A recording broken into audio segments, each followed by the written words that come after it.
Hello people of YouTube, it's Deepak here, and welcome to DCS World 2.7.16 and the free community mod UH-60L Blackhawk.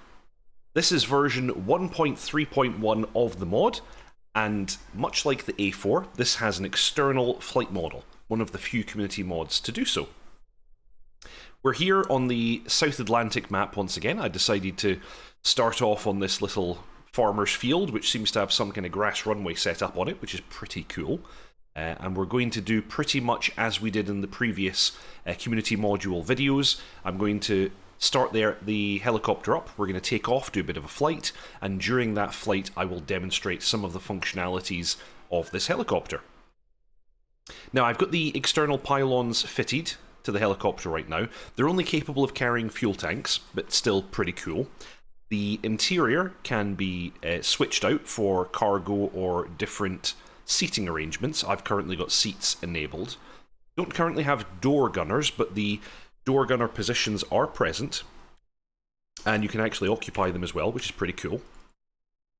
But they don't do anything as yet. And it's also possible to mount and dismount a refueling probe. And this is one of the few helicopters that can actually air-to-air refuel, which is rather cool. So, without any further ado, I'm going to go ahead and start the helicopter up and take it for a flight.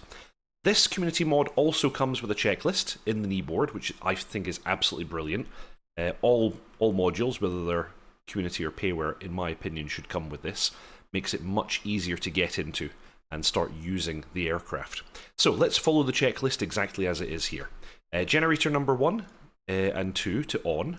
Air source switch goes to APU. For an APU start, battery switch on, APU generator to on, and we would then start the APU. But before I do that, I'm just going to demonstrate that the instruments and warning lights are now up. You can hear the gyros and things are spinning, and this is the helicopter on battery power only. So we'll now start up the APU. That's with this control switch here. After a few moments, we'll get the green lights down here saying that the APU is started and that we're on APU generator.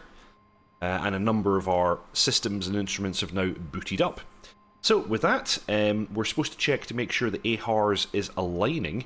I don't actually know how we do that. I don't know where the AHRS is. That's the one thing I've not been able to figure out. So perhaps someone who knows a little bit more about the module can inform us, but otherwise I'm going to skip that particular item. I'm next going to ensure that the tail wheel is locked, which it is. We're going to turn our GPS, oops, not that switch. Going to turn the GPS to lat long mode, and we're going to press enter twice just to get us into the main menu, and you can see that it's displaying its standard information. We can actually flip through the different pages using this rotary here. I'm going to leave it on present position right now. I wonder if this is actually the AHRS, I'm not really sure. It says AHRU. And these buttons are all in-op. So yeah, that makes me wonder if maybe this is the system they're talking about. So in any case, GPS is now set up. Stabilator auto control to on, it's already on. We're going to use FPS, trim, and SAS2. SAS1 remains off for engine start. Boost goes to on. Stabilator is down. Let's go and check. We've got an instrument here, and it shows that stabilator position is currently down. So, we're now ready for engine start. Before I do that, I'm actually going to turn on the lights. That's not actually in the checklist, but I like to do that. So, anti-collision light goes to on, and we're going to have bright position lights, and we can check on the external and ensure that those are, in fact, functioning. Nice. So, first thing we're going to do is turn both of the fuel selectors to direct. That's here and here. And then we're going to press the engine 2 starter and move the condition lever into idle. While we're doing that, I'm just going to move the camera so I can actually see the engine instruments. Engine instruments are here in the middle of the panel, and the RPMs and torque gauges are here on the left. So I'm going to press the starter button for engine 2, and then immediately move the lever into idle. And we should then get a start. This yellow light here is starter 2 engaged. We're going to wait for that light to go out, and also the NG for engine 2 should stabilise above 600.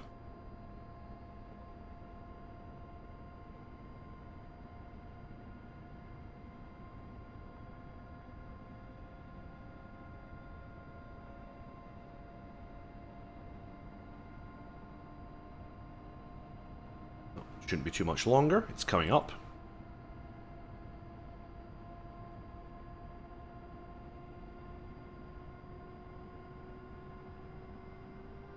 Okay, that's a good start for engine 2. Starter is clicked off. And now we just repeat that process for engine 1. So, starter button, move the lever to idle. And it's coming up. Starter light for engine 1 is illuminated.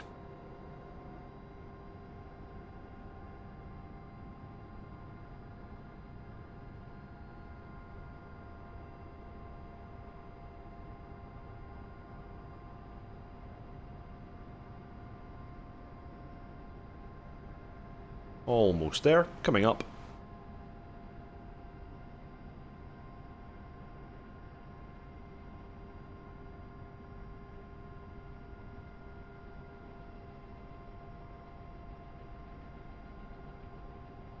And there we go, engine 1 starter is out, both engines have stabilised.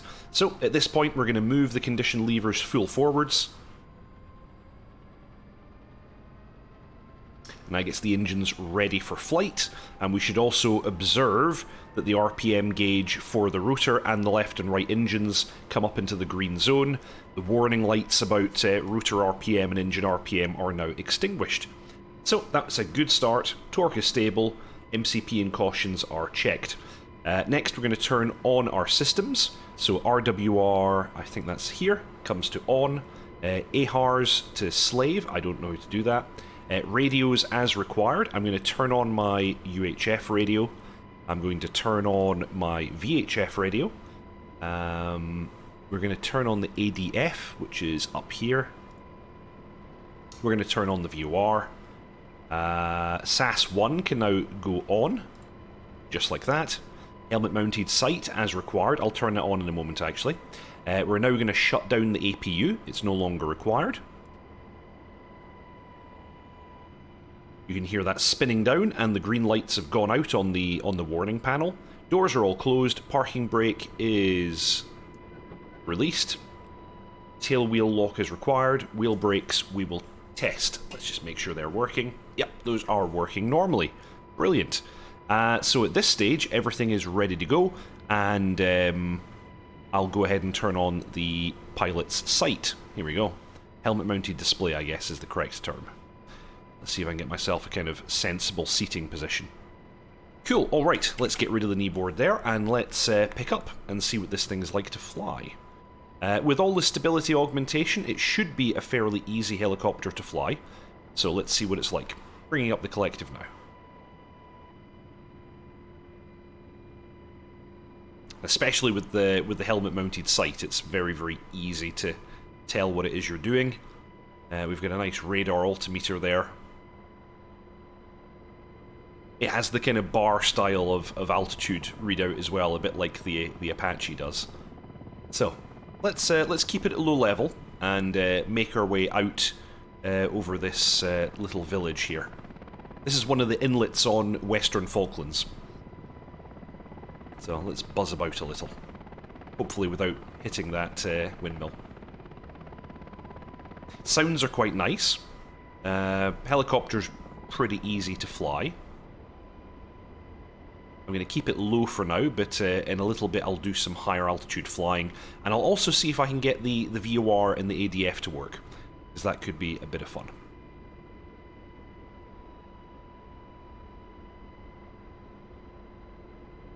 Okay, now it has trim. It has like a kind of trim hat, much like an aircraft, like a fixed-wing aircraft does. So I'm trying that, but I'm actually not having much luck. It also has a trim kind of press and release button as well.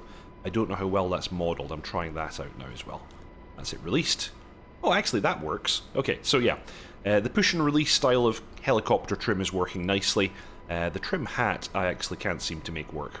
That's fine.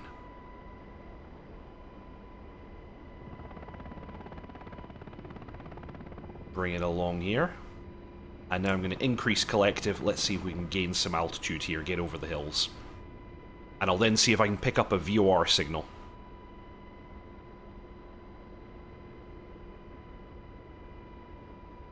Okay, so yeah, we seem to have a barometric altitude here, radar altitude here, I'm guessing this is the vertical velocity.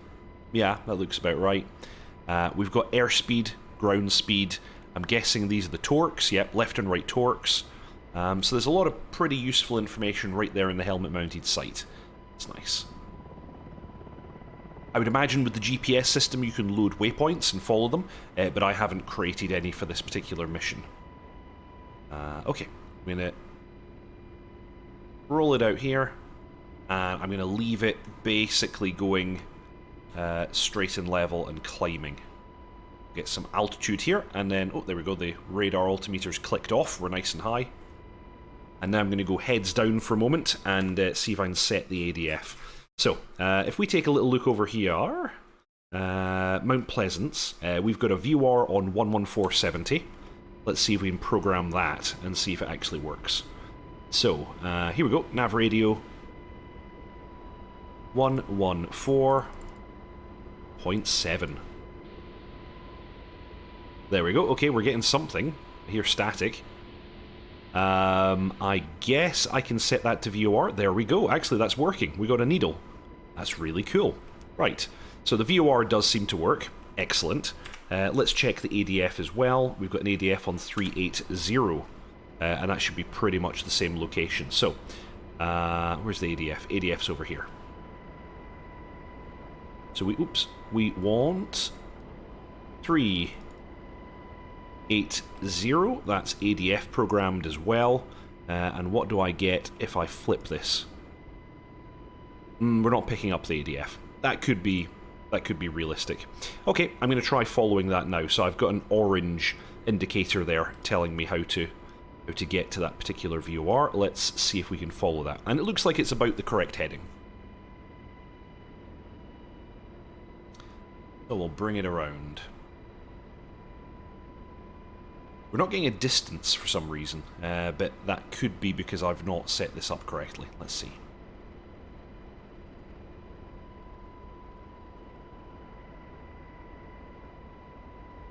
Okay, we're cruising along at, what's that, 126 knots. That's not too bad. So, I'm going to leave it on that heading just now. And I'm going to turn off the helmet-mounted sight for a moment. We also have another couple of radios here, by the way. These programmable radios here. I'm just going to leave them as they are. What's this one? Oh yeah, that's the VHF radio. So yeah, we've got a UHF, a VHF. We seem to have two other radios. They might be FM, I'm not 100% sure. We've got VOR, we've got ADF. A little bit of everything. Quite a capable thing. We seem to have chronometers. Do these work? Yeah, okay. We've got flight timer. We've got stopwatch. Yeah. Okay, that seems to work. Stop it, reset it, and pop it back to the time. That's pretty good. What else have we got here? Oh, okay. You can have the VOR and ILS modes. That's cool. There's Doppler GPS mode, so I guess if we had waypoints programmed, I could have them come up using that. Vertical gyro, course heading. Okay. Oh, and there we go, we're getting the Morse code for that particular station now as well on the VOR. That seems to be working nicely. Excellent. Okay, I'm going to bring the collective down a little bit now. We don't need to continue to climb. We're, oh wow, about like 5,000 feet or so. That's quite impressive. Just going to use the push and hold trim, make sure that it's set up nicely.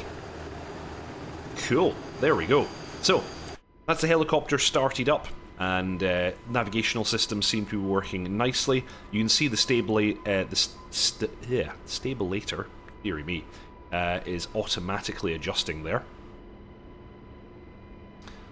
Yeah, close to zero. We've got a limit of 150 knots. We're a little bit below that just now.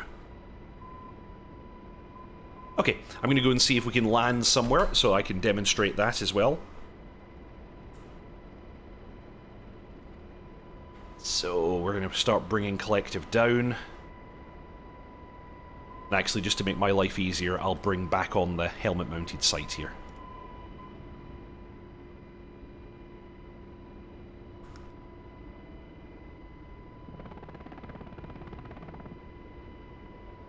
Yeah.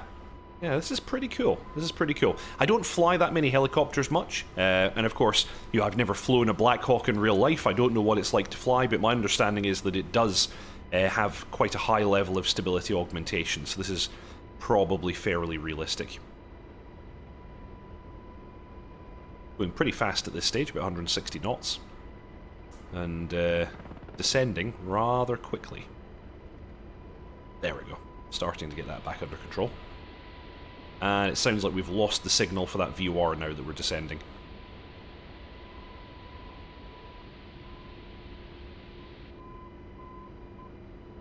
Oh no, it's come back in as well. So, I'm going to continue this approach to this little island. I'm going to continue to descend. We'll see if I can put the thing down on the ground safely.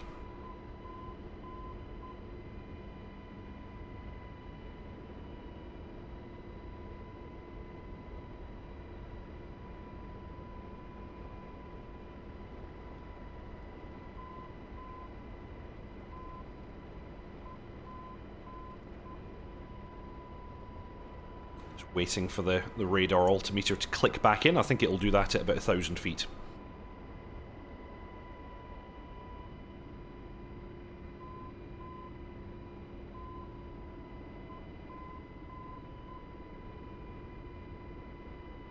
There we go. Radar altimeter back on.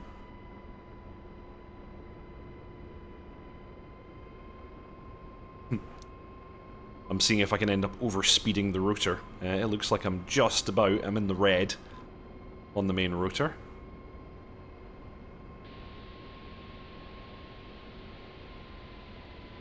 Put a bit more load on it again. Down we come.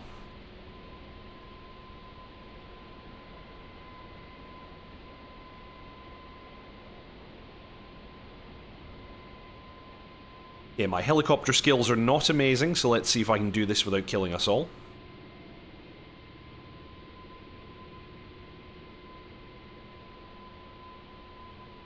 Put some collective back in again, so we're not descending like a brick.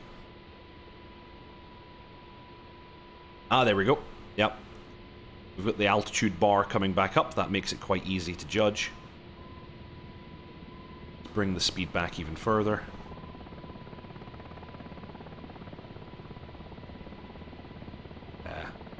Descending nice and slow now. Decision light just came on. Decision height light, we should say. Giving us a little low altitude warning now as well.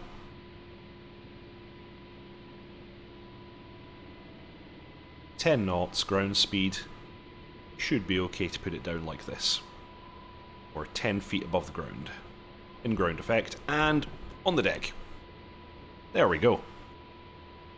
Cool. Let's pop that off. Let's push the wheel brakes down and pull the parking brake. We've made a successful landing on this little island here. Excellent. So that's the community mod UH-60L. I've not demonstrated everything that it can do. Like I said, it is possible to do air-to-air refueling, and it does seem to be possible to add waypoints from the mission editor into your GPS system, which is pretty cool. I've not messed around with this too much, but it's pretty impressive already.